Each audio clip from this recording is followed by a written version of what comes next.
Қайырлы күн достар. Ал мен сіздерге бүгін қалай арықтап, қалай іштегі майларды кетіру жайлы айтатын боламын. Ал кеттік, онда бастаймыз. Сырт келбеттің жарасымды, сынға тартылғандай сұлу болған барлық жан қалайды. Әсіресе бойжеткендер сұлу мүсінін сақтап қалу үшін түрлі жаттығулар, диета мен өзге де әдіс-тәсілдерді пайдаланып жатады. Осы орайда іштегі майды қалай кетіру керектігін өзім қолданып жүрген амал-тәсілдерімді сіздерге айтатын боламын. Бірінші әдісіміз таза су ішу. Адам күніне 1,5 литр су ішу тиіс, әсіресе таңертең. Сондай-ақ тамақтанар алдында бір шыны су ішкен аса пайдалы. Ал тамақтанғаннан кейін су ішу іште артық майдың пайда болуына себеп болады.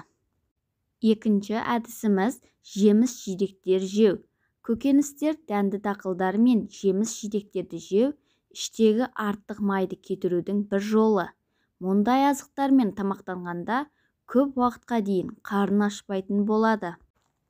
Үшінші әдісіміз бүкірейіп жүрмеу. Көбіне бүкірейіп жүретін адамдардың арқа омыртқасы мен сүйектері зақымданып қана қоймай, ішіне май да жиналады екен. Сондықтан да денені тік ұстап жүру керек. Тіпті тамақтанғанда да бүкіреймей тамақтанған дұрыс. Төртінші әдісіміз ішті тартып жүру. Ішіңізді тартып жүріп те артық майдан арылуға болады.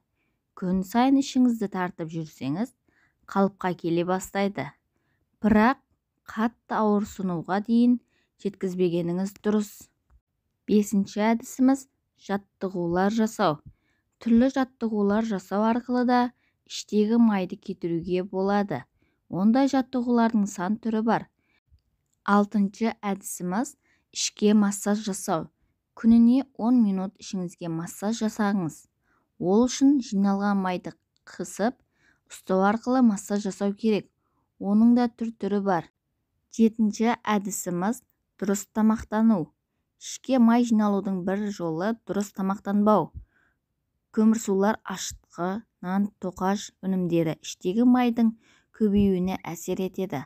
Сондықтан да мұндай тағамдардан 1 аптадан бастап 1 айға дейін бас тартып тұрған дұрыс.